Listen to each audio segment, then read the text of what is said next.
On the 10th of December, 1591, I was collected and reunited with Father Polydore.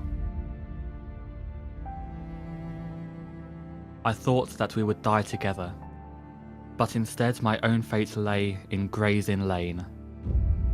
We were dragged along the streets of London, and at the thoroughfare of Holborn, our group was split up. My thoughts remained with Father Polydore, as he continued on to Tyburn, to be hanged, drawn and quartered at the infamous Triple Gallows, with John Mason and the other laymen.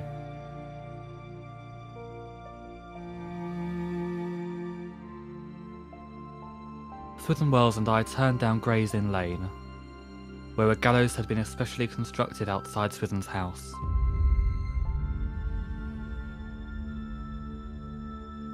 Swithun and I were to be killed in front of the very place where Mass had been celebrated. We stood beneath the ropes as the crowd jeered and called for our deaths. Swithun remained calm beside me, and my heart was moved for my fellow English brethren.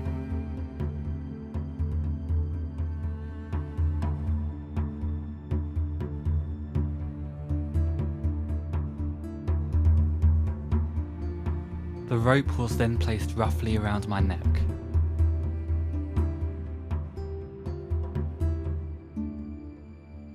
Richard Topcliffe then loudly demanded that I confess my popish treason.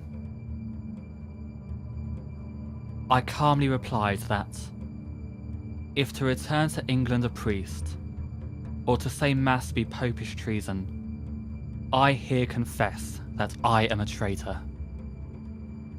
But I think not so, and therefore I acknowledge myself guilty of those things, not with repentance, but with an open protestation of inward joy. Topcliffe was enraged with my attitude.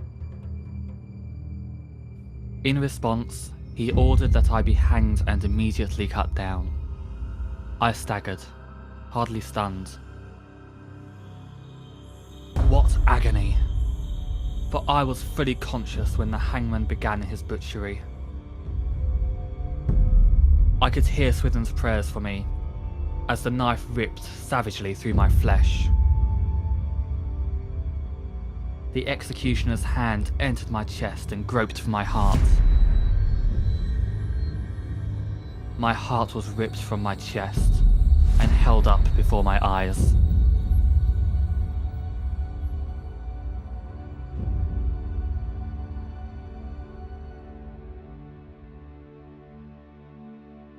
With my last breath I cried out, "Saint Gregory, pray for me."